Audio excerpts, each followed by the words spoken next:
আসসালামু আলাইকুম, hello viewers. সবাই যেমন প্রশ্ন করেন যে ভাই শুধু আজানের সময় কারেন্ট চলে যায় কেন? আজান দিচ্ছে, নামাজ পড়তেছে, মানুষ নামাজ পড়বে, মাগরিবের সময়, জোহরের সময়, এই আজানের মুহূর্তে কারেন্ট যায় কেন? তাদের জন্য আজকের ভিডিওটা। আসলে দেখেন, বিদ্যুৎ আসলে আমরা সবসময় বন্ধ করে এখানে এরকম না। বিদ্যুতের অনেকগুলো সুইচিং হয়ে আমাদের এখানে এসে পৌঁছায়।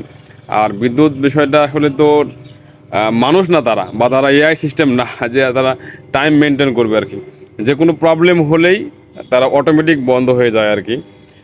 কারণ বিদ্যুৎ হচ্ছে যে ডিভাইসগুলো দিয়ে বিদ্যুৎ আপনার গ্রাহকের বাসায় পৌঁছায়, তার ম্যাক্সিমামগুলোই হচ্ছে অটো সার্কিট, মানে অটোই বন্ধ হয়ে যায় এমনি এমনিই।